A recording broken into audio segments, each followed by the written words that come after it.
Silakan duduk Bapak Ibu Saudaraku dan shalom buat kita semuanya. Shalomnya kok fals gitu saudaraku. Shalom buat kita semuanya. Seberapa banyak yang percaya bahwa Yesus ada di tengah-tengah kita. Lambaikan tangan dan tepuk tangan yang paling meriah untuk Allah kita yang luar biasa. Yes. Haleluya. Saudaraku, nama saya Wahyu. Dan saudaraku, terima kasih sekali lagi, merupakan kehormatan dan juga kemurahan Tuhan bisa melayani di tempat ini. Dan juga saya terima kasih untuk yang pertama Titi. Titi itu dari Sumba, pemain drum kita. Wajahnya memang sekia tapi anaknya dapat kasih karunia. Ketika saya di bandara dan makan di rumah, tinggal di rumah semalam, saya pulangnya cuma bilang gini, Ti, saya sangat diberkati dengan cara hidupmu. Yang kedua, saya diberkati dengan cara bisnismu. Keren banget. Kelihatan masih muda banget, kalau masuk SMP masih cocok saudaraku ya. Tetapi kasih karunia itu tidak memandang umur. Yang setuju katakan amin. Yang kedua, terima kasih untuk tim Tafgah.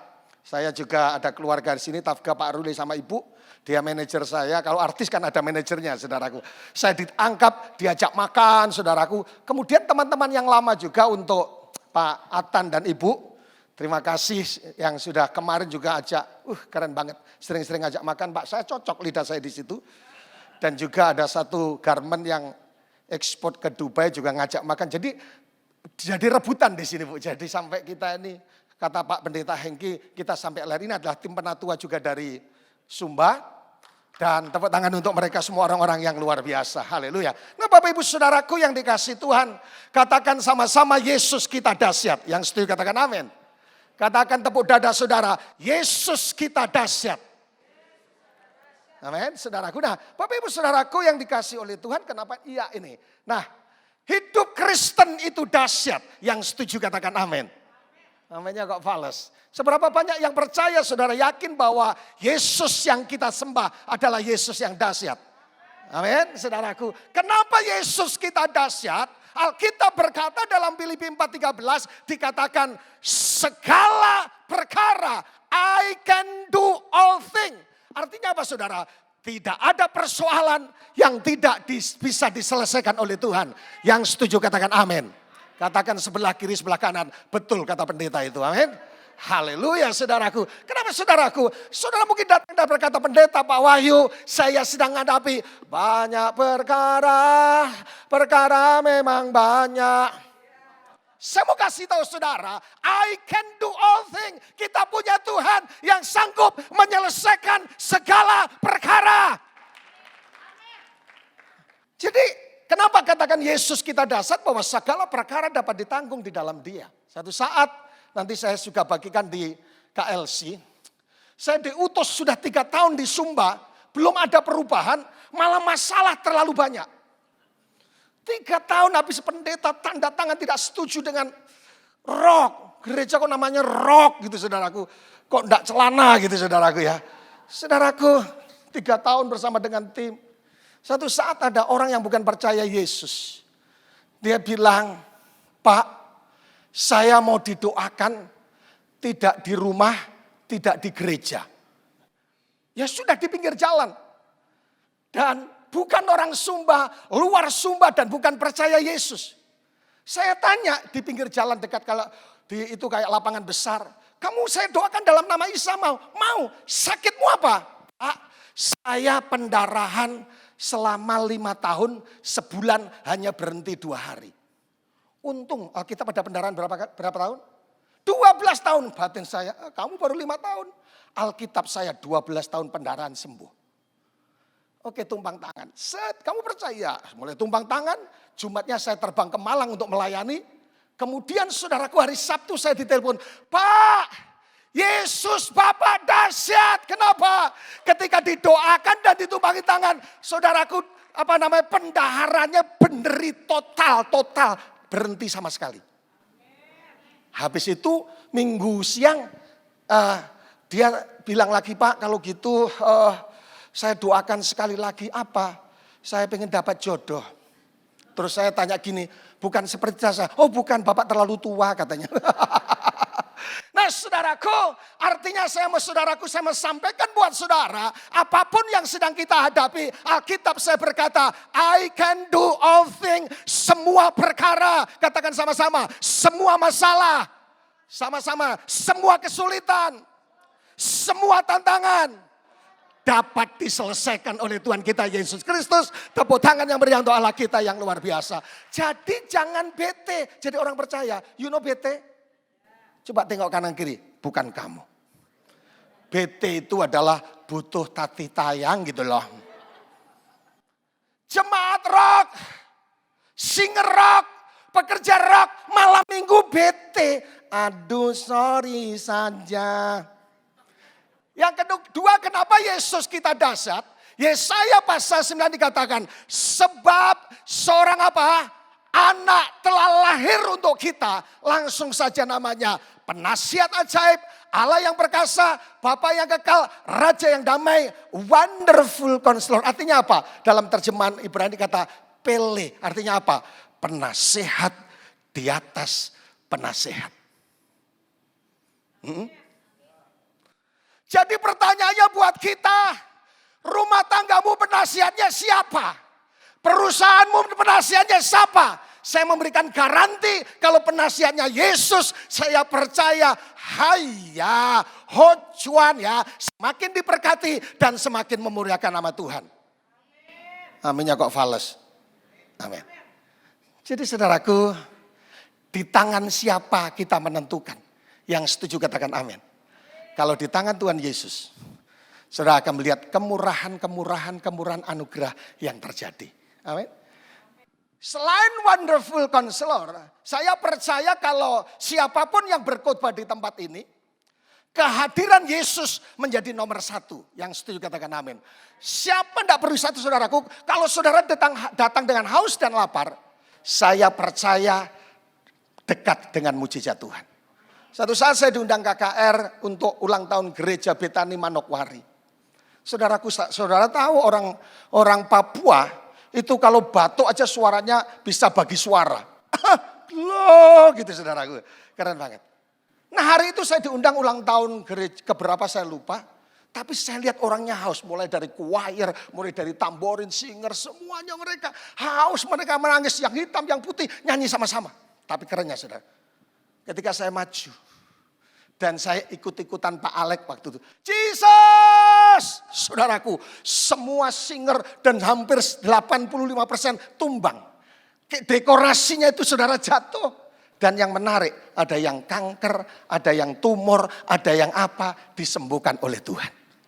Makanya yang dikejar bukan siapa yang berkhotbah, siapa yang WL, yang dikejar adalah kehadiran Tuhan di tengah-tengah kita. Yang setuju katakan amin. Kalau Yesus hadir, yang pertama terjadi yang namanya joyful, akan ada sukacita. Coba tengok kanan kiri, kalau wajahnya cemberut tanya begini, siapa yang meninggal dunia? Tanya. Yang kedua terjadi yang namanya damai sejahtera. Yang ketiga terjadi yang namanya saudaraku useful. Menjadi berguna. Pendeta yang di depan kalau tidak ketemu pendeta Roni, pendeta Timotius Arifin. Mungkin sonde berguna kakak. Tapi karena ketemu orang yang tepat. Model seperti ini pun menjadi berguna bagi kerajaan Allah. Amin, amin, amin, amin, amin. Amin tidak amin harus amin. Yang amin masuk surga. Yang ketiga adalah terjadi yang namanya powerful. Kalau saudara ketemu Yesus. Saya suka ini. Saya suka ambil ayat ini. Dia berkata seperti ini. Asal kujamah jubahnya, aku akan sembuh. Terjemahan lain sangat bagus. She is crawling. Dia merangkak untuk mencari Tuhan, artinya apa? Saudara dengar, kehausan itu menentukan mujizat. Dengar baik, kehausan itu dekat dengan mujizat Tuhan. Amin, amin, amin, amin. Oleh karena itu, saya pengen sharing sedikit, saya izin Ibu Gembala. Sebenarnya ini curi start. Saya harus sampaikan ini di acara celebration-nya di nanti KLC. Tapi saudara nanti hadir ya. Jangan enggak hadir, oh sudah lihat saya. Atau pas saya ke kamar mandi aja, sudah lebih aman ya. Tolong minta tolong, ini satu yang kami kerjakan dengan sepenuh kesederhanaan. Kami setia apa yang ditugaskan oleh bapak-bapak saya, Pak Roni dan Pak Arifin. Dan diutus di Sumba. Sumba itu belum ada mall. Tapi kalau saudara mau buka mall, hubungi 08523-836-2000 akan dapat jawaban dari handphone saya sendiri. Lihat apa yang kami kerjakan sederhana, tapi ada kehadiran Tuhan dan kasih karunia yang kami nikmati. Seling. Inilah Sumba.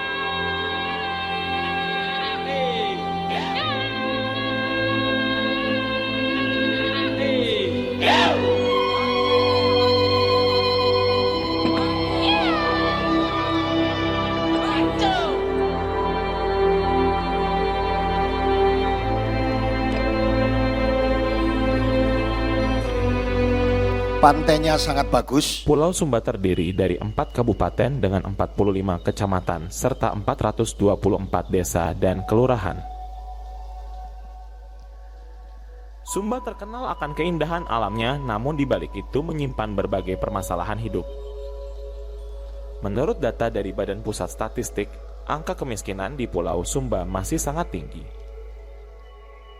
Memang susah karena kita terlalu kerja di kebun. Kalau kita pikir ini anak-anak ada, bagaimana cara makanan ini kita punya anak, kita bilang begitu, itu sudah. Salah satu faktor utama yang mengakibatkan kemiskinan adalah adat istiadat yang masih mengikat masyarakat Sumba. Budaya pernikahan di Sumba mengenal istilah belis atau mahar berupa hewan tergantung status sosial. Sebelum belis atau mahar dibawa ke pihak keluarga wanita, biasanya pihak pria baru membawa sebatang parang dan seekor kuda sebagai ungkapan isi hati. Sejak saat itu pun mereka sudah boleh hidup layaknya sebagai suami istri tanpa pemberkatan nikah. Dan itu dianggap hal yang biasa. Dengan mahar yang telah disepakati oleh kedua belah pihak dengan jumlah yang sangat banyak yang bisa mencapai puluhan sampai ratusan ekor hewan berupa babi, kuda, dan kerbau. Wanita mahal. Hal ini dapat menimbulkan hutang. Mengapa demikian? Karena hewan yang dikumpulkan oleh pihak keluarga atau orang lain harus dikembalikan. Hal ini berdampak pada pencurian, perampokan, pembunuhan, dan perang saudara. Firman Tuhan dalam Mazmur 68 ayat 7c berkata, pemberontak-pemberontak tinggal di tanah yang gundul. Untuk menjawab masalah ini, GBROK Sumba melakukan terobosan pelayanan pemberkatan nikah massal. Tujuannya adalah supaya mereka hidup dalam kekudusan, mematahkan kutuk perzinahan, serta keturunan mereka hidup dalam berkat Tuhan.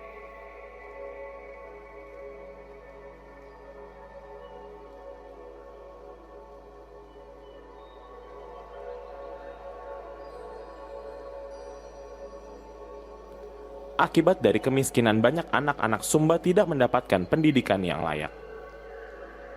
Banyak yang memutuskan untuk bekerja membantu orang tua daripada melanjutkan pendidikan. Ada juga yang putus sekolah karena orang tua tidak mampu membiayai mereka.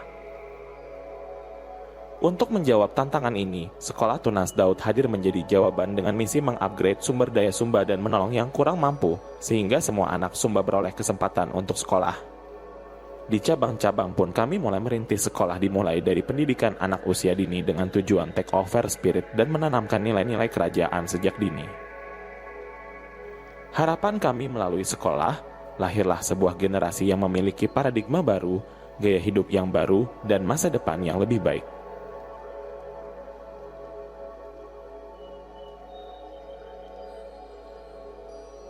Salah satu persoalan di Pulau Sumba adalah masalah kesehatan, virus malaria, TBC, dan demam berdarah yang sangat tinggi.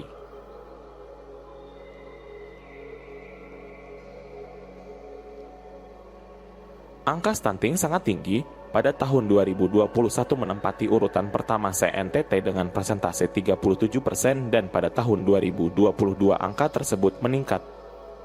Salah satu contoh Sumba Barat daya tahun 2022 dilansir dari situs BRIN, dari jumlah 13.150 anak terdapat 44% yang menderita stunting. Untuk menjawab permasalahan ini, GBI Rock Sumba bekerja sama dengan tim dokter dari BPP GBI. Tim dokter dari Korea, tim dokter GBI Rock Sumba dan beberapa tokoh jemaat melakukan seminar kesehatan, pengobatan gratis, pemberian makanan tambahan, dan pembagian susu.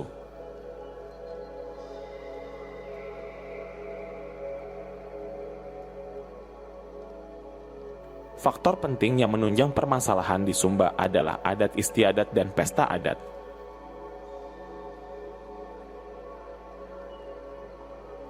Masyarakat Sumba sebagian besar penduduknya menganut kepercayaan animisme Marapu atau penyembahan kepada roh para leluhur. Agama Marapu memiliki kepercayaan pemujaan kepada arwah nenek moyang dan leluhur, di mana pemeluk agama Marapu percaya bahwa kehidupan di dunia ini hanya sementara dan bahwa akhir zaman mereka akan hidup kekal di dunia roh di surga Marapu. Menurut data Badan Pusat Statistik pada tahun 2005 saat GBI Rock memulai perintisan di Sumba, jumlah penganut agama suku berjumlah 78.907 jiwa atau 20,5% dari jumlah penduduk 393.475 jiwa. Karena budaya yang mengikat dan penyembahan terhadap para leluhur atau Marapu itulah yang menjadikan masyarakat Sumba hidup di bawah kutuk. Alkitab berkata bahwa penyembahan kepada Allah lain membuat Tuhan cemburu dan membalaskan kesalahan bapa kepada anak-anaknya sampai keturunan ketiga dan keempat.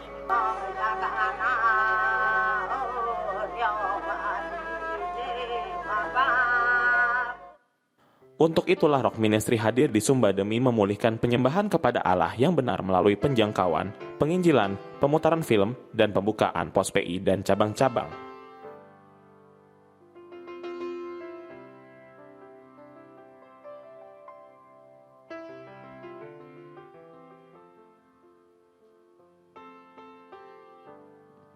Rata-rata orang kafir yang kita layani. Emmanuel, Emmanuel, what a beautiful Lord you are. Emmanuel, Emmanuel, what a glorious Lord you are.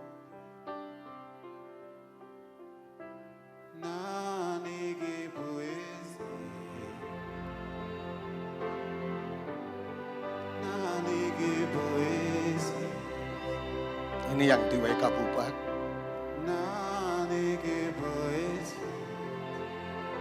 Ini mirip Pak Arifin.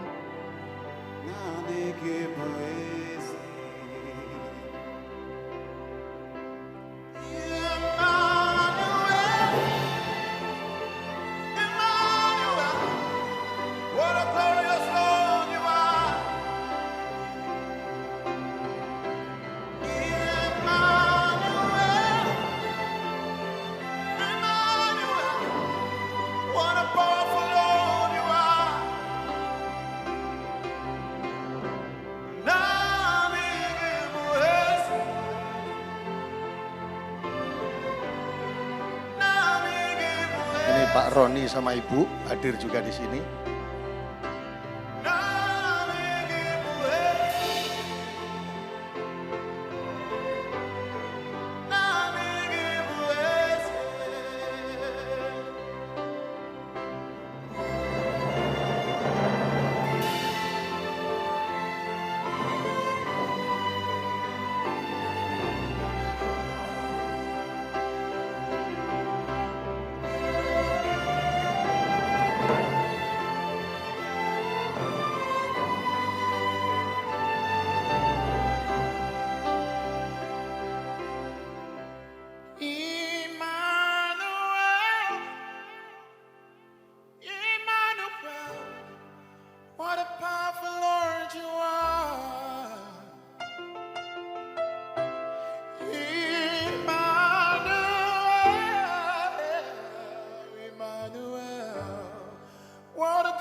Salah satu keunikan di Sumba adalah orang tua mereka sekalipun belum Kristen, tetapi mereka merelakan anak-anak mereka untuk dibina.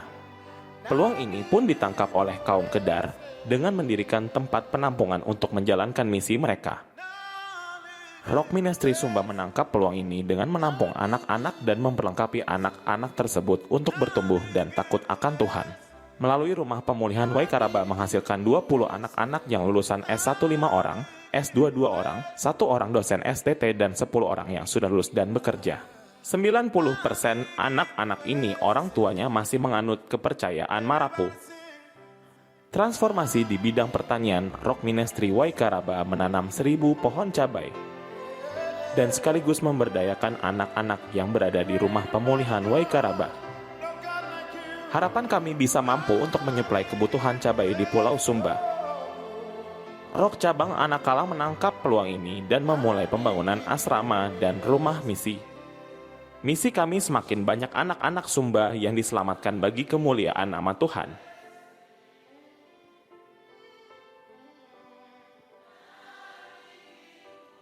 Oleh kemurahan Tuhan, Rock Ministry Waikaraba membuat sumur bor yang pada akhirnya bisa mampu menyuplai air bersih untuk 1 dusun di daerah tersebut.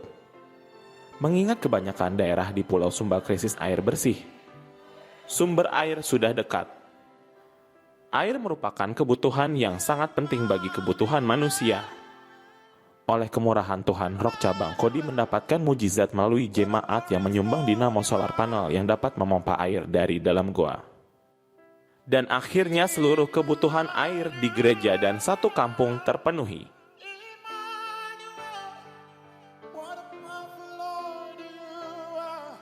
Untuk memperluas kerajaan Allah di Sumba, Tuhan menyediakan tanah di beberapa tempat untuk pembangunan sekolah, asrama, dan gereja.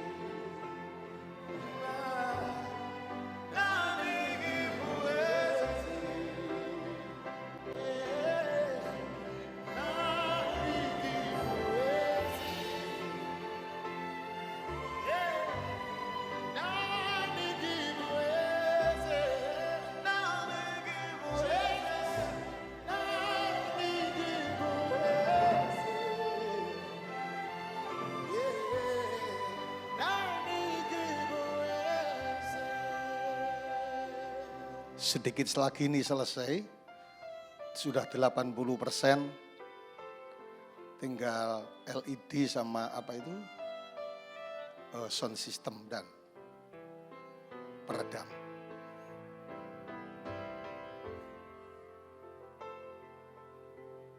Dan total sudah habis 13 M, kalau 13 M Tuhan sediakan pasti sisanya Tuhan selesaikan.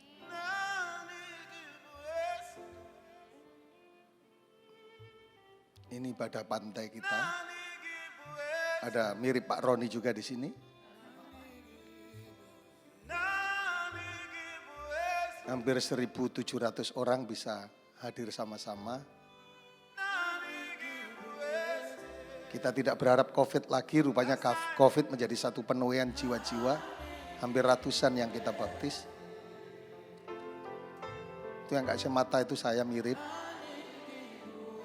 Sudah lewat.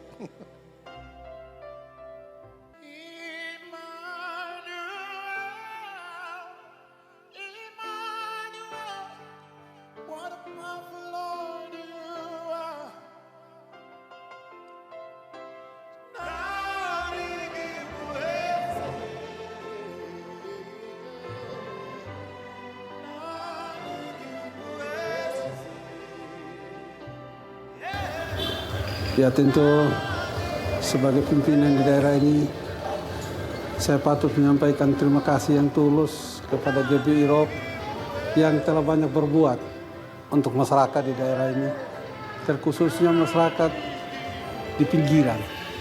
Dengan hadirnya GBI Rock, saya berterima kasih banyak yang awalnya mereka masih di dunia hitamnya, belum mengenal Tuhan, tapi dengan hadirnya GBI Rock, terutama di beberapa tempat di wilayah Sumba Barat, bahkan di dalam kota Sumba Barat sendiri ini, banyak membawa perubahan yang signifikan melalui pengajaran-pengajaran Alkitab, masyarakat saya sungguh-sungguh berubah.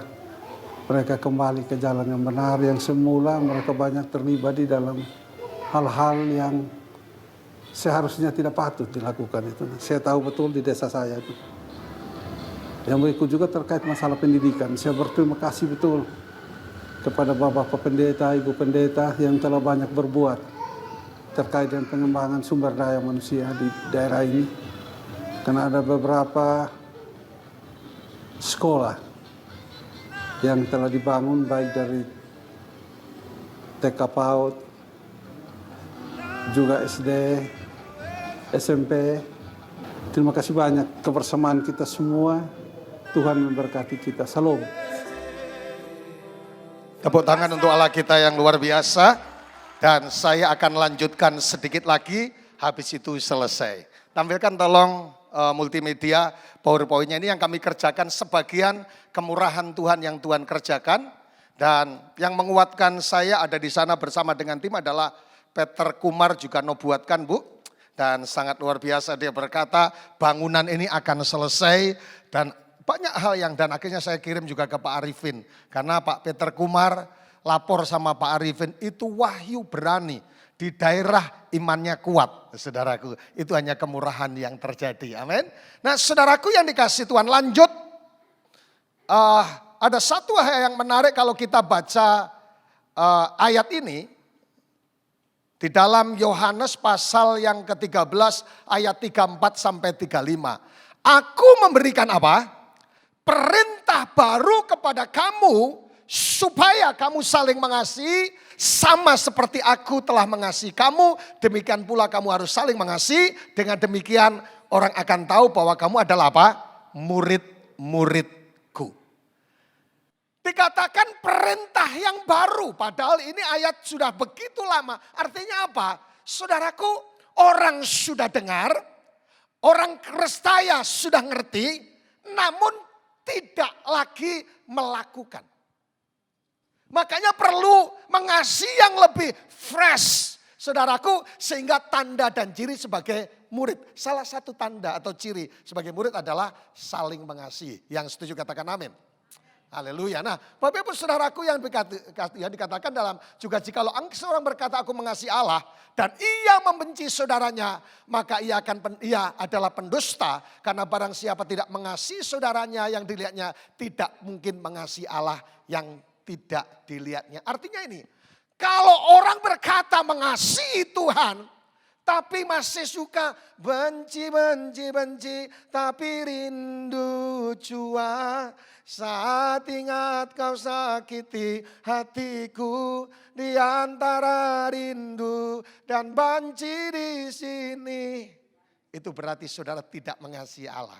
Amin.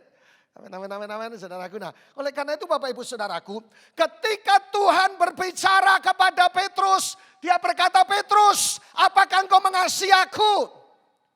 Saudaraku yang dikasihi Tuhan, ada dua istilah, tiga pertanyaan Tuhan Yesus kepada Petrus. Yaitu yang pertama kata yang dipakai dalam Yohanes 21 ayat 15 adalah Petrus, apakah engkau mengasihi aku? Dikatakan saudaraku memakai kata agapao yang artinya mengasihi tanpa syarat. Yang setuju katakan amin. Tetapi yang kedua kata yang dipakai adalah filio. Mengasihi dua arah yang dirasakan oleh dua orang sahabat. Sehingga Yesus berkata, jika engkau mengasihi aku, kamu mengasihi aku, gembalakanlah domba-dombaku. Artinya saudaraku seharusnya setiap orang melayani Tuhan. Yang setuju katakan amin. Saya ingat kata-katanya Pak Roni, Bapak rohani saya. Beliau berkata, kalau orang 3 bulan tidak melayani, duduk dalam gereja, dia akan jadi kritikus yang hebat. WL-nya, pendoanya, pengkhotbahnya. Seharusnya idealnya semua orang harus melayani Tuhan. Seberapa banyak yang sudah melayani? Lihat, lambaikan tangan. Yang belum melayani, lambaikan tangan. Yang mau melayani, lambaikan tangan. Daftar saudara. Yang tidak ngerti bahasa Indonesia, lambaikan tangan. Saudaraku mungkin sudah berkata, Pak, saya tidak bisa buat apa-apa. Saya pengen bagi-bagi talenta hari ini. Kalau saudara suka tersenyum, jadilah terima tamu. Shalom. Wih, enak di rock, kenapa? Terima tamunya, senyumnya, kadang-kala senyum sendiri. Enak. Tunggu, saya kalau foto di sini kakak ya.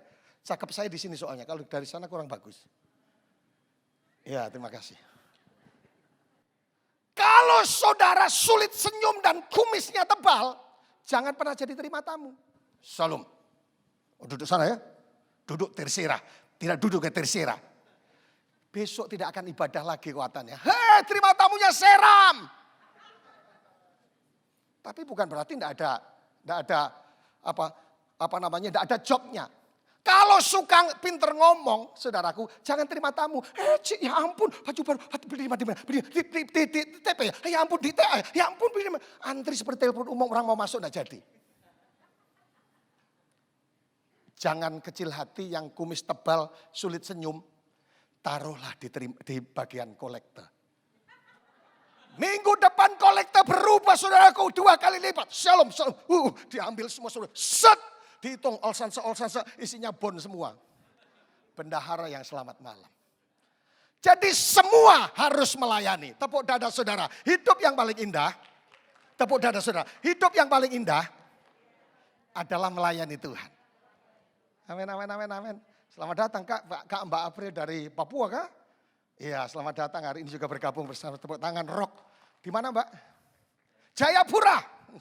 Jayapura itu Papua. Nah, saudaraku, apa yang disampaikan oleh Yesus, kasihilah Tuhan Allahmu dengan segala dan sebagainya. Rupanya itu menjadi bagian yang disebut dengan Sema Israel. Wajib, saudaraku, diperkatakan, wajib dilakukan, kasihlah Tuhan Allahmu, kasihlah sesamamu. Itu gambarannya, standarnya seperti Sema yang wajib untuk dilakukan. Mengasihi Tuhan dan mengasihi sesama. Lanjut. Selanjutnya. Roma 5 ayat 6-10. God is love. Kasih itu, Tuhan itu adalah kasih. Ada 3 hal yang menarik tentang Tuhan. Yang pertama, yang nama mengasihi sesama, mengasihi orang lain, saudaraku. Yang pertama adalah unconditional, tidak bersyarat. Orang mengasihi Tuhan tidak bersyarat. Mengasihi Tuhan itu Pak, manusia ada batasnya Pak. Orang sabar ada batasnya. Siapa bilang orang mengasihi ada batasnya? Kita harus mengampuni berapa kali? 70 kali 7 kali 7 kali 7 kali 7 artinya unlimited. Pak, tidak bisa. Saya ketemu bayangannya aja sakit hati. Baru bayangan. Kalau suami istri kasihnya bersyarat, maka rumah tangga akan berantakan. Kalau masih gadis, seling. Kalau sudah gados, selong. Saudaraku, waktu masih belum menikah, ya 49 lah. Tapi setelah menikah, tapi orang-orang Jakarta beda ya. Makan aja Ibu Nancy sedikit, Pak ini untuk Bapak ya, saya sedikit aja. Jadi tetap menjaga badan. Kalau belum menikah 49 sudah menikah, punya anak 1, 2, 3, 4. Saudaraku yang dikasih Tuhan berubah. Sebab engkau kan mengembang ke kanan ke. Saudaraku tanpa syarat, kalau cinta suami istri bersyarat, mungkin Pak Ruli sudah mundur diri karena rambutnya Bu Evelyn kayak halilintar, penanggal petir, saudara. Saudaraku yang dikasih Tuhan, satu saat ada suami istri berantem. Ma, kenapa uang gaji kita kau habiskan untuk ke salon? Suaminya bilang, Pak, kenapa uang kita kau habiskan untuk mabuk dan untuk mabuk-mabuan? Istrinya bilang, saya habiskan uang untuk ke salon supaya saya kelihatan cantik terus di hadapan Papa. Masuk akal. Lah Papa untuk apa kau pakai mabuk-mabuan? Ma, saya habiskan uang kita untuk mabuk supaya saya ketika mabuk selalu melihat istri saya tetap cantik. Jadi rupanya kalau tidak mabuk tidak cantik katanya. Nah saudaraku, tidak bersyarat, saudaraku, jika suami tidak mengasihi, maka istri tidak mengasihi. Demikian juga jika istri tidak menghargai suami, maka suami tidak menghargai. Ini cinta yang bersyarat. Harusnya cinta itu tidak bersyarat. Yang setuju katakan amin. Yang kedua, cinta itu berkorban. Pak Roni pernah ceritakan kepada saya, beliau paling pintar menandai orang itu pacaran atau sudah menikah. Kalau yang banyak omong yang cowok, betul ya Bu? Janji kalau laut kan kudaki, hujan gerimis tidak jadi pergi misalnya. Saudara. Yang banyak ngomong yang pria, itu lagi PDKT. Tapi kalau yang banyak ngomong wanita, itu biasanya sudah punya anak 2, 3. Kamu katanya janji, dasar kau hidup, dasar kau keong racun. Sudah makan tidak mau tidur, saudaraku. Itu biasanya sudah menikah, nuntut janjinya. Cinta Yesus, kita cinta mengasihi sesama tanpa syarat. Yang setuju katakan amin. Tapi yang ketiga adalah memberikan yang terbaik. Giving the best. Saudaraku yang dikasihi Tuhan, beberapa minggu yang lalu saya mengkhotbahkan tentang kingdom culture. Yang pertama adalah holiness. Hidup kudus. Rupanya saudaraku ada sesuatu yang menarik di balik hidup kudus. The hidden power of holiness. Saudaraku, rupanya kalau kita hidup kudus, the key to the miracle, kunci untuk melihat mujizat Tuhan. Yang setuju katakan amin. Ketika Tuhan ngomong, Yosua, kuduskanlah hari ini, karena besok aku akan melakukan perkara yang besar buat bangsa Israel. Keren banget. Rupanya kekudusan awal daripada mujizat. Ini tidak terlalu disuka. Tapi yang kedua adalah kunci untuk kita melihat Tuhan. Kalau saudara pergi ke Lombok, ada tulisan di gereja depan, no holiness, no fire. Orang tidak mungkin bisa semangat saudaraku tanpa Roh Kudus kalau hanya rumah baru, istri baru, mobil baru, toko baru. Terbatas 1 bulan, 2 bulan. Tetapi kalau saudara hidup dalam kekudusan, semangatnya 4-5. Tepuk tangan yang meriah untuk Allah kita yang luar biasa. Tapi yang kedua adalah forgiveness. The hidden power of forgiveness adalah Dia yang mengampuni segala kesalahanmu dan menyembuhkan segala penyakitmu. Waktu saya bersama dengan Pak Pendeta Agus Lebang merintis gereja Betani Madiun dan saya diutus di sana sama Betani Manyar. Ada seorang tacik-tacik yang komplikasi. Sudah hampir koit. Saudaraku, sudah didoakan 21 tokoh agama. Saudaraku, dia sakit, sudah hampir mati, sudah sekarat. Kok Tuhan suruh saya untuk membisiki? Cik, apakah punya kebencian dan sakit hati? Dia nangis, mertua. Hari itu semua keluar dan saya ngomong sama dokter Tan, papanya siapa itu? Pak siapa itu? Pendeta siapa saudara? Dokter Tan ngomong.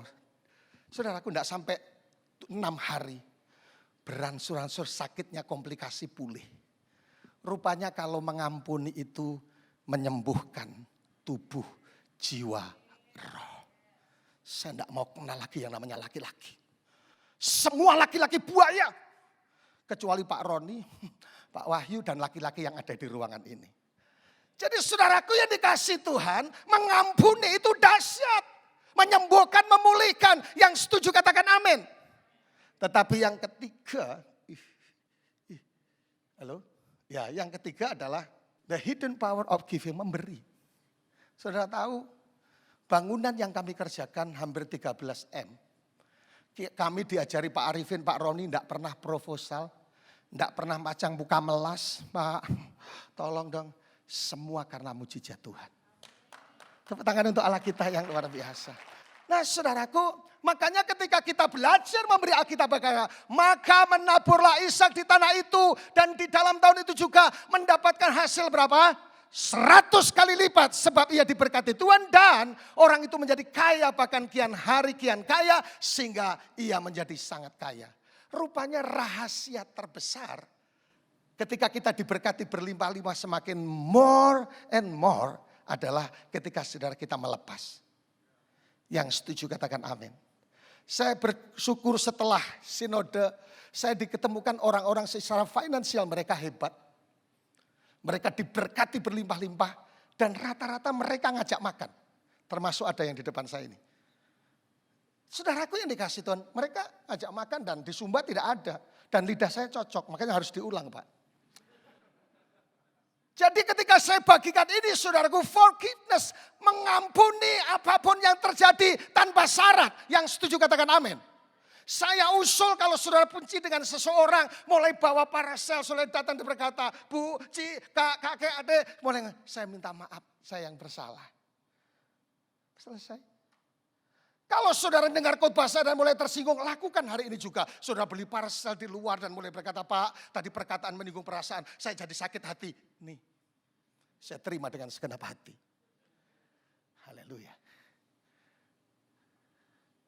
Ada sebuah buku, habis ini selesai Bu, tenang aja. Saudara-saudara, ada sebuah buku yang sangat menarik, yang saudaraku ada di situ kalau tidak salah saya melihatnya. Kalau orang ada satu habit yang sangat menarik. Kalau orang tidak biasa melakukan sesuatu. Misalnya tidak biasa bangun pagi jam 5. Saudara pasang alarm. Ulang-ulang alarm. Biasa kan ambil handphonenya dulu dibanting dulu kan saudara. Jam berapa? Jam 5. Yang ke-21 hari akan menjadi satu habit dan kebiasaan.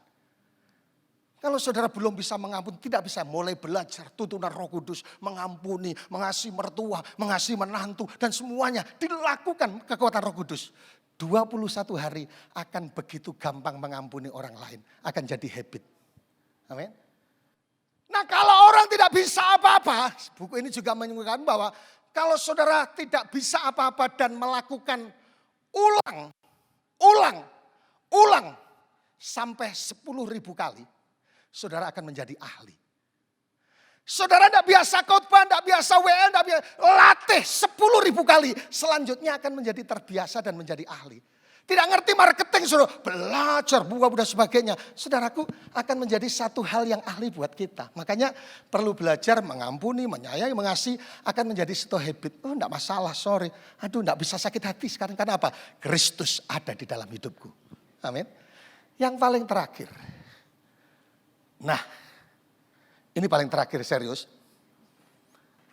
Ini adalah pendeta yang ada di depan lakinya. Ini orang rote, kalau saudara di Sentul, yang pakai topi yang paling aneh, yang tinggi menurut saudara, itu orang rote. Dia dolu, istrinya orang Sabu, kayak India. Aceh gitu saudara. Dia punya anak 5. Balik lagi. Ada satu kejadian di 2 tahun yang lalu. Anak yang paling besar. Sekolah Alkitab. Menikah dengan orang Kupang. KDRT. Diikat.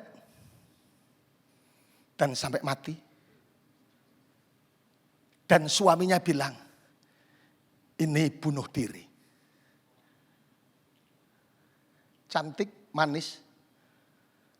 Mereka banyak yang bilang suami istrinya, karena kita punya di Kupang kejadiannya. Roh Kupang istrinya adalah pakar hukum Ibu Nuni. Saya kenal Wakapoldanya jemaat kita yang kita latih. Banyak hal yang bisa mendukung untuk bisa selesaikan secara manusiawi. Mereka dengar saya. Tidak akan ada selesainya mengampuni. Saudara bayangkan, anak yang kita cintai diikat pakai tali dan parah. Mereka nangis terus. Menurut saya seharusnya yang khotbah beliau. Karena mereka bisa mengampuni dan saudaraku tahu. Mereka ngukut saya, tidak akan berhenti. Kita ada Wakapolda, kita ada ahli hukum dan semuanya. Roh Kudus bawa kemana? Ampuni. Betul saudaraku. Mereka tidak nuntut, serahkan kepada yang mau bela. Dan sekarang cucunya, itu termasuk pangkat cucu. Lebih suka dengan Pak Hengki dan istrinya. Pelan-pelan mulai dipulihkan sesuatu yang baik, spirit yang baru. Saya bilang kalau belajar mengampuni, pendeta suami istri ini adalah orang yang paling menurut saya dijadikan contoh. Anak yang dicintai dibunuh oleh suaminya sendiri dan diisukan bunuh diri. Saudara coba bayangkan seandainya itu anak kita. Dan hari itu setiap hari hujan tangis. Tapi dia bisa melangkah untuk bisa mengampuni. Saudaraku, Dan mereka banyak perkara yang sedang Tuhan kerjakan. Mereka diberkati rumah yang mungkin hitung-hitungannya sudah sampai 850 juta. Diberkati rumah. Terus baru ditabiskan jadi pendeta penuh. Istrinya lulus S1 yang termasuk. Saya pikir ada banyak perkara yang ajaib. Dengan kesederhanaan hanya modal mengampuni.